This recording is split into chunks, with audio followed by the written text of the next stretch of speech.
What is up everyone, and welcome to a studio video, and not just any studio video. We're actually making a change to the studio for the first time in a very long time, adding a little bit of a feature that I've wanted for quite a while. Now just before I get started guys, please bear with me, I'm having a bit of a rough day today in terms of video making, and I just can't speak and I can't seem to do anything, so please bear with me. I really hope this one goes okay. It should do, because this is an awesome little project that I've wanted to do for a while now, and it's nothing groundbreaking, but it's still pretty cool nevertheless. So let's get right into it.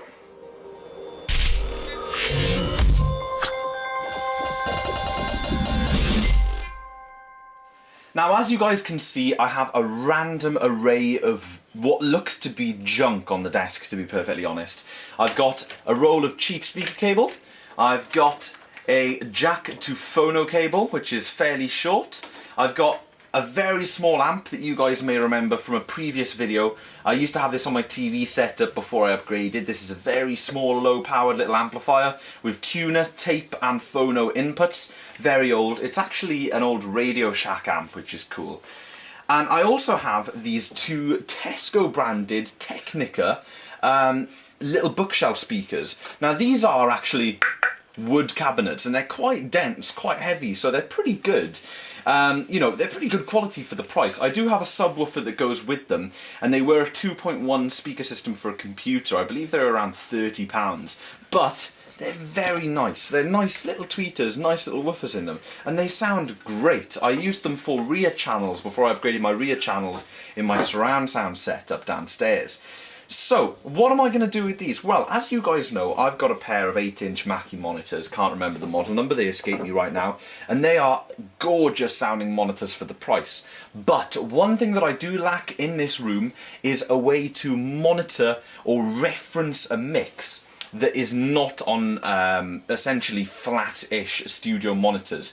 So if I want to hear what my mix sounds like on average Joe's hi-fi or average John's, you know, car system, I don't have anything to kind of reproduce that in the studio. So I'm hoping with this small little, essentially pretty crappy amplifier and these two cheapo speakers, I'm hoping to reproduce a smallish hi-fi sound just to reference my mixes on.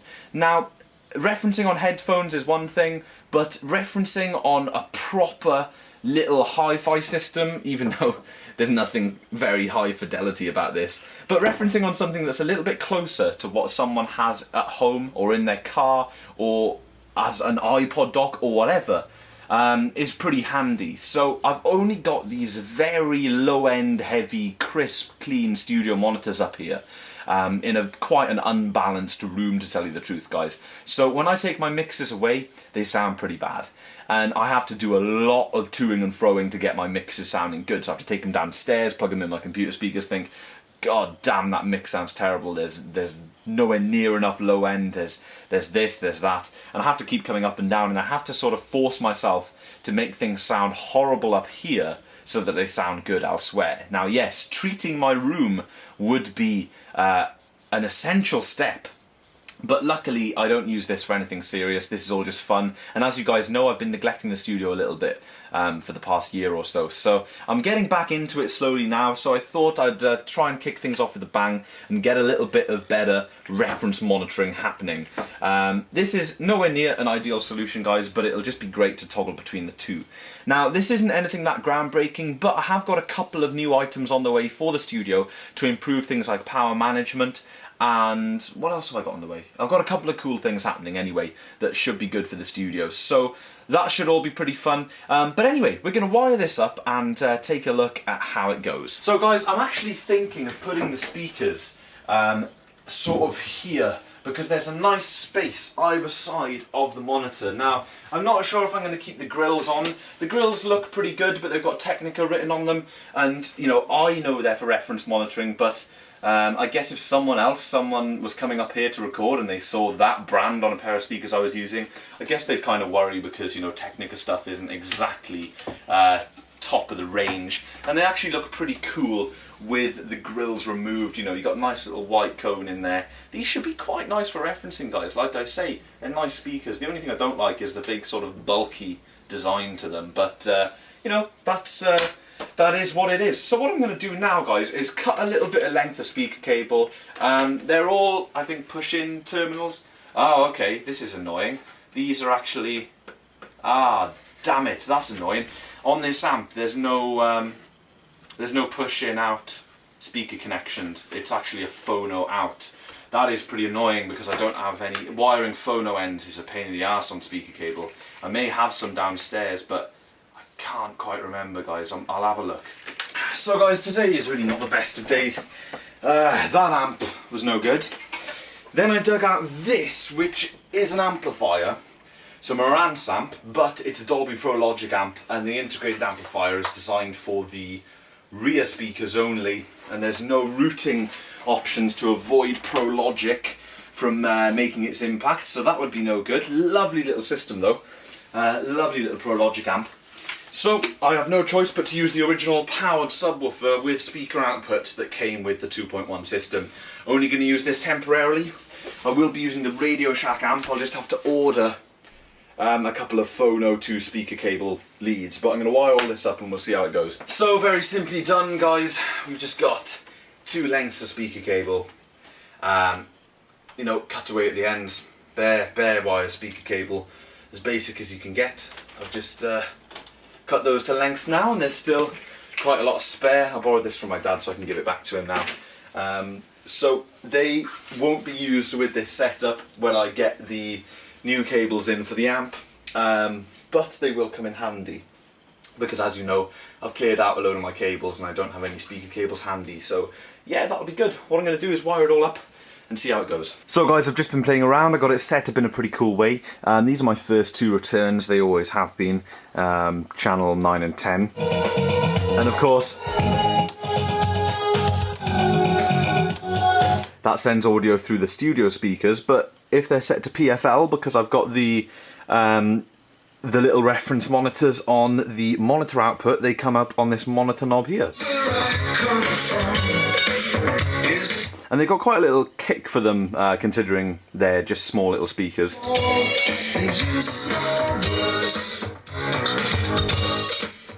I don't want to get hit with copyright, but basically, guys, I've got the sub sitting down there, as you can see if I just point to it with my foot. There it is. And I've got the bass just tickling, so it's just coming out the sub ever so slightly. I actually kind of like this setup.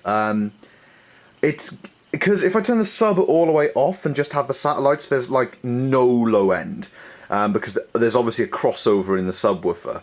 I don't know what these would be like with an independent amp. I'd like to try them, but yeah, it's quite nice with the sub tickling over. I think I would prefer it non-crossed over, so full range into the satellites and then not using a sub, because the sub is pretty wompy. It's like not very nice. It's pretty fluffy and loose.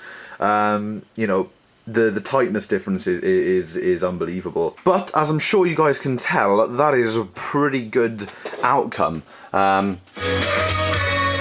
Yeah, there's definitely enough grunt in them, and they're always here as well, just to tickle over. Really quiet to listen to a mix. So I think they'll be really useful. And they don't distract from the studio monitors at all. So there they are sitting there. They actually look pretty good. They look as if they're there for referencing, so that's good. Overall, I'm pretty pleased with how that's turned out. Maybe the sub was a good thing after all. I would like the option to try it with the amp, but I'm really not too sure how that's going to go because I'd have to buy speaker cables for it. So guys, the only battle I'm going to have on my hands now is obviously getting used to having a reference. You know, if we take a listen, this is my friend Alice playing guitar. I'm sure he won't mind us using this as an example. That is through the little speakers. That's through the big speakers, little speakers. And of course, referencing is one thing, but the fact that they sound totally different is another thing. I mean, I knew this would happen, guys, and it's not an easy thing to accomplish. But yeah, wow. Okay, you know, it's going to be tricky, and I think less will be more in terms of use of these little speakers. Maybe just there to use to listen to last mixes. Yeah, I'll have a listen to some drums. Let's take a look at some drums. So taking a look at a kick drum soloed up then. Let's have a listen. Sounds quite punchy through the little ones, through the monitors.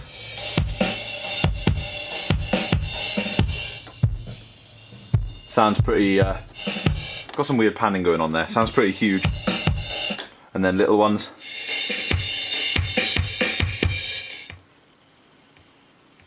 Now that actually helps me a lot with the EQ with this kick drum, because if I just tickle it over very quietly, you won't be able to hear this on camera, guys. There is too much high-end click in the kick drum for my liking.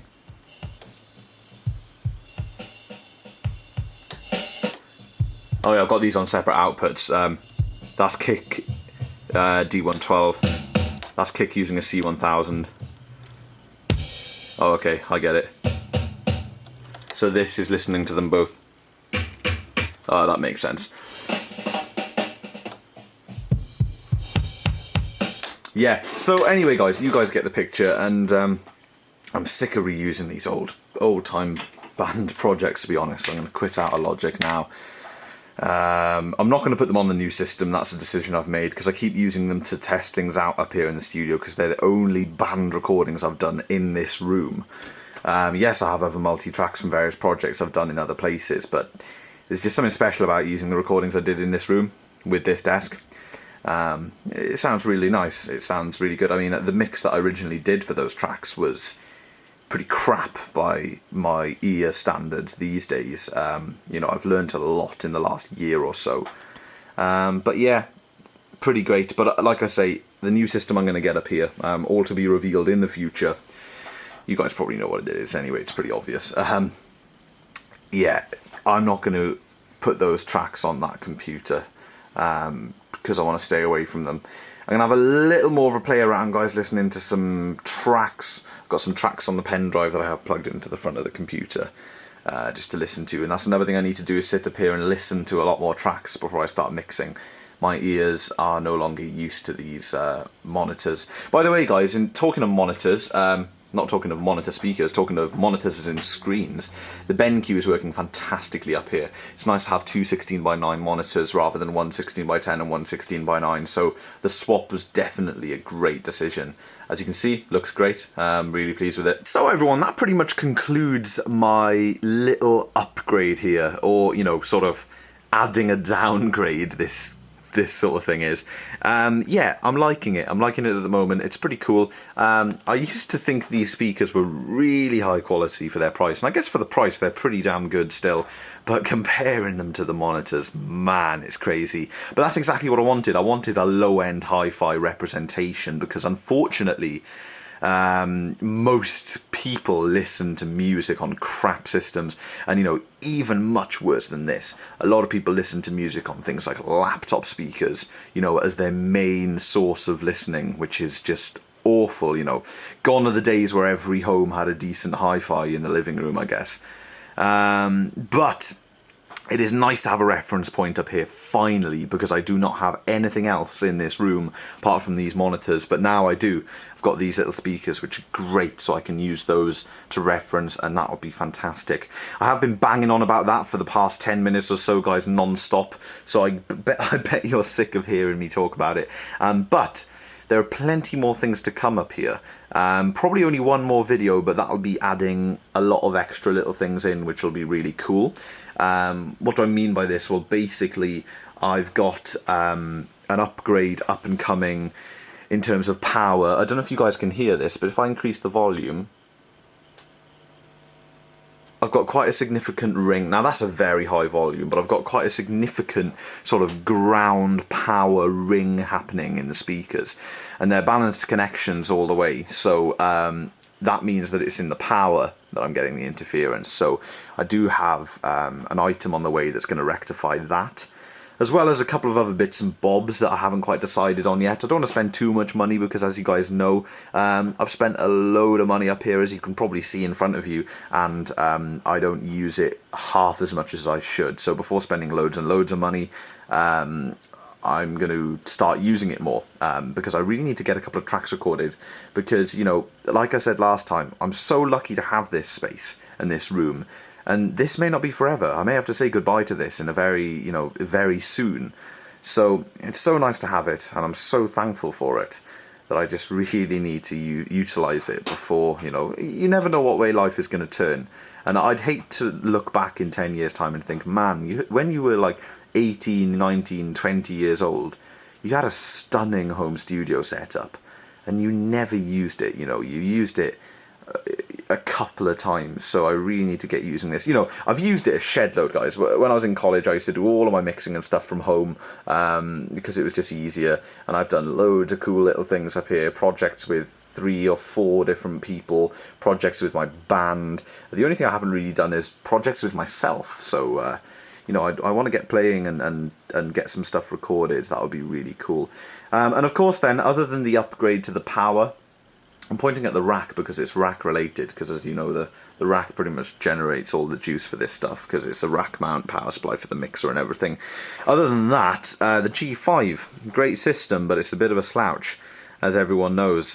It does fine once you're in Logic and stuff and you're there and you got everything loaded into memory and stuff. It does okay, and it copes with recording just fine. It was great for my band, but for myself, because I'm used to working on snappy systems now, you know, I've got my Retina MacBook Pro and I've got my Mac Pro downstairs, and I'll soon have a Hackintosh that'll be very high spec. I need to get up here pretty high spec as well, so I guess you guys know what's coming up here. As long as I can afford to do it, then I'll do it. So I'll be sad to see the G5 go, but I've got it a little longer up here, so I'm gonna have fun with it.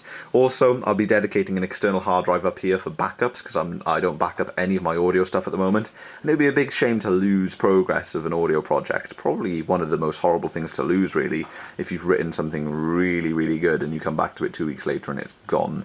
So I'll need to get an external hard drive backing up here. And other than that, guys, everything is going really well. It needs a bit of a tidy, obviously. The desk isn't looking horrendously messy. The record player isn't staying there. It's just there temporarily. I would like to get some kind of stand. If you guys can see where all that junk is there, I would like to get some kind of little low stand and have something here to have the record player sitting on. I think that would be really cool, and I could wire it around and plug it into wherever it's going to be plugged into. But that's a story for another day, guys. I've got loads and loads of plans. It's a bit messy up here because I've been trying all sorts of stuff. Just messing around, and of course you guys know the state of it behind me, but all of that will be tidied up soon. I'd like to thank you all for watching this video. I know I get requests for more and more studio videos all the time, so I hope this was enjoyable, guys. I certainly enjoyed doing it, and yeah, stay tuned. Maybe later on in the week, hopefully this week, I'll have something else happening up here, but system change isn't going to happen until after the Hackintosh is built. So again, massive thank you for watching, everyone. This video did turn out pretty okay, I think, even though I'm having a bad day, so that's pretty cool. I'll edit this now, and if it's turned out good, it'll cheer me up, so that's great. Thank you again, guys, and I'll see you in tomorrow's video.